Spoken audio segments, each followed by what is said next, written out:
Work will begin by excavating the thick Derbyshire limestone to make a huge step in the rock. This may be an environmental home, but there are no hay bales or mud walls here. Concrete will form the platform for the house to sit on. And more carbon-heavy materials like blockwork and steel will form the rooms and the superstructure. To offset all this, Fred wants this house to be heated by the sun. So a wall of south-facing glazing will allow sunlight in to warm the concrete foundations. And then that heat will be locked in at night by closing heavily insulated timber shutters. 3 modest bedrooms and 2 bathrooms will be tucked into the hill on the lowest floor. But it's the middle floor where this house really will open up. The main living spaces will be drenched in light and will take in some spectacular views across the valley. The kitchen, snug and family room of the middle floor will be crowned by the smallest floor at the top, which will house Fred's timber-clad office and a timber bridge leading to the front door.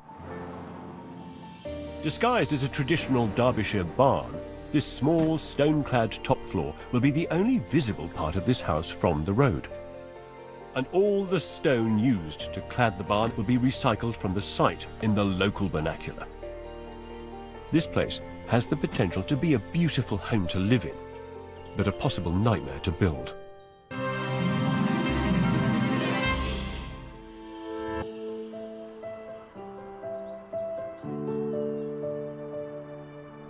I've been visiting Fred and Saffron in the Peak District for over 2 years.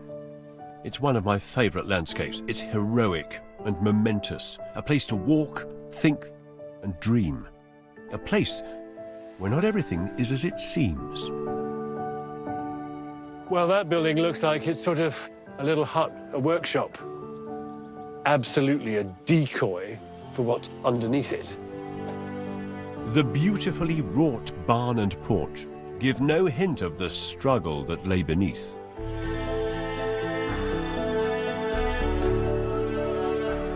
No suggestion of the buried concrete fortress, now wrapped in stone and timber. My word, it's like a great curving cliff of stone. All that rubble has been assembled into this beautiful shape. What a deceit, eh?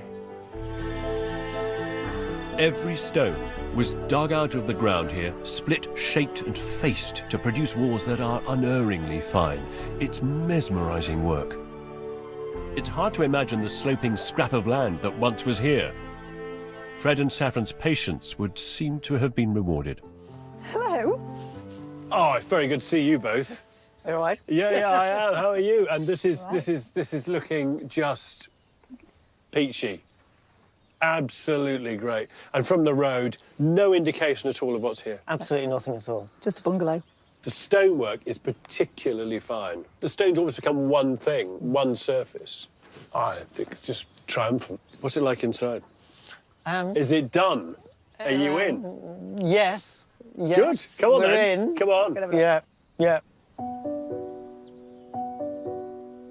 Ooh, into the dark corridor. And into? Into some light. Oh, into a great deal of light.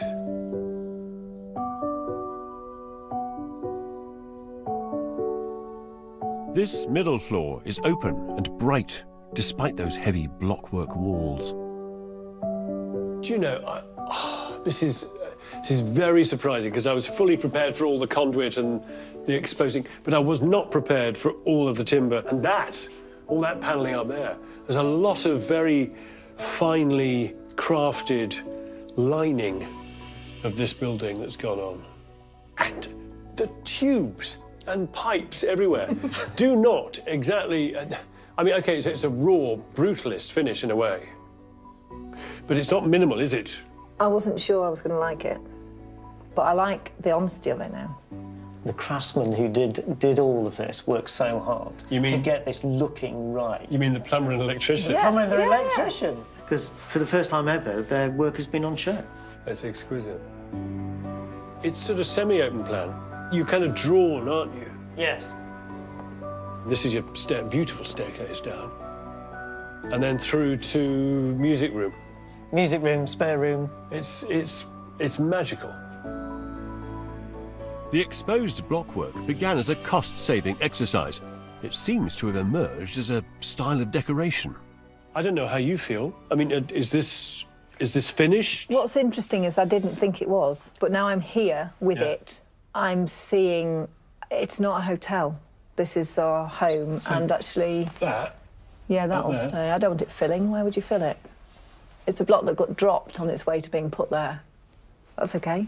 It's not common, what you've done. No. It's that juxtaposition all the time between the personal, the finished, the polished, the cherished, and the raw. And it's only when you put them together do you realise, actually, it doesn't really matter how raw the raw is. And I walk around and, yeah, it makes me excited. I'm just looking whether it's the stonework outside or the kitchen, the light, all of those details just bring a smile to your face. This semi-open floor has one slightly cosier concrete snug. But upstairs on the very top floor, in the barn, the building becomes fully refined. Oh, there's no more concrete up here. In fact, it's all wood. So this is the only level that's above ground. And as you go down into the concrete. I do like the idea of arriving and immediately being faced with a bridge. It's like, there's the portcullis, there's the drawbridge. Up here, Fred's contained ply-lined office captures some pretty good views across the hills. What a very nice place to work.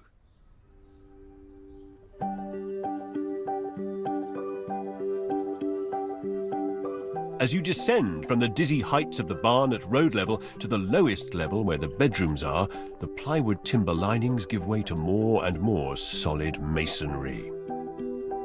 Down here, it's the only place that you've used stone inside the building. Inside. Because? Yeah. We started off light and airy at the top end, and this is the sleeping level. So it's enclosed, cave-like. This is perhaps the most unfinished, raw part of the house. There are 3 straightforward bedrooms, each of which enjoys the views, and a splash of luxury in a polished plaster bathroom.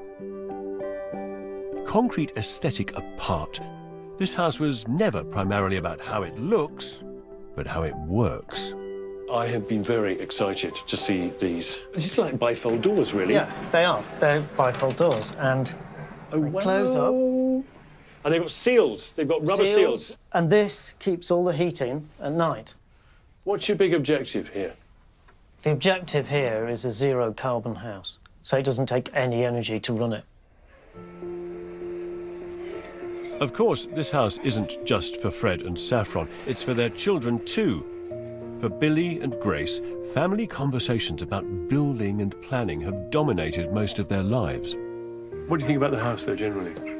I wasn't expecting to see the pipes and the block work from the inside.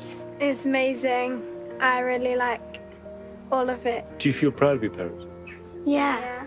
Because they're my parents, and that's what they'll always be. They've done an amazing job. It looks really good. This building has only just begun to show its charm. And as the hillside heals, it will be more and more absorbed into the landscape.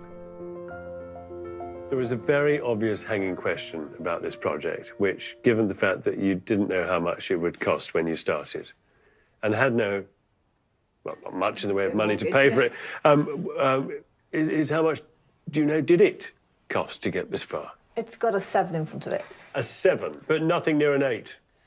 I would think it's quite near an 8. There's a few things to come in, and we've done a lot more of the landscaping than we were planning to do. So late £700,000, nearly £800,000. On top of that, you've got land and fees and extras and all kinds of mucking about, planning, the years it took. Oh, yeah, no, you can't quantify that stuff. I mean, it's what? You're getting on for £1 million or something, aren't you? Yeah.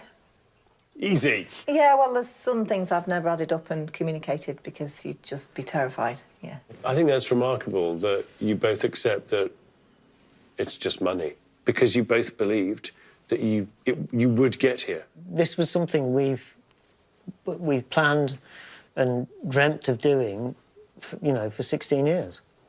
and we're going to be here forever. You know, it's worth it. All of that was worth it in order to achieve this one thing of being able to stay in this place, stay in the same place.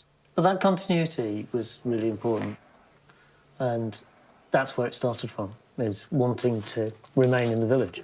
Do you think that the length of time, and for that matter, Saffron's kind of very energetic role here, has that caused friction? It has been difficult, but, you know, relationships, building houses, you have to work at it. I think it's made us stronger. We couldn't have done it separately. So it's a keeper? Oh, yeah. Somebody asked me the other day, oh, are you doing this to sell? No, I don't think you quite understand what we've been through to get it. No, this is it. Why would you need to do it again?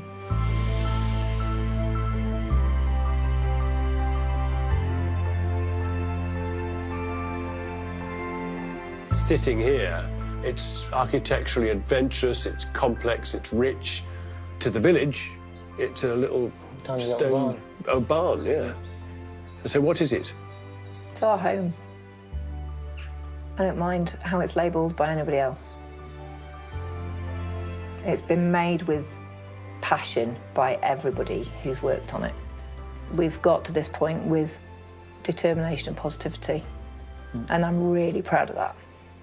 You've been over the valley much to look at it? No? I've not seen it from the far side. We've got to go over and Yeah. look at it. Yeah. Yeah, we do.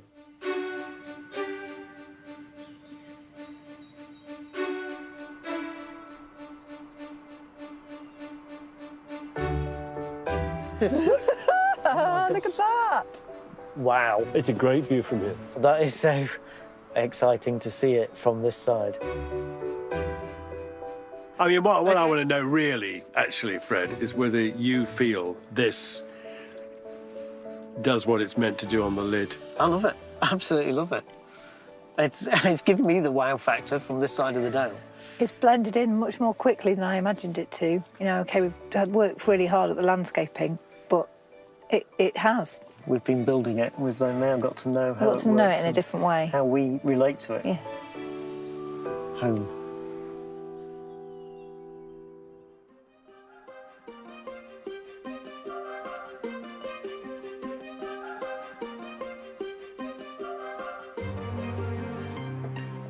You might think it a miracle that this place even exists, given its early financial history.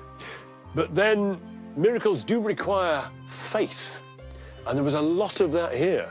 Saffron's faith, her absolute determined belief that this project was going to get completed, her inability to accept that it would not exist, coupled with Fred's quieter faith, his faith in the power of place and his connection to it. In the end, it is the architecture of quiet determination.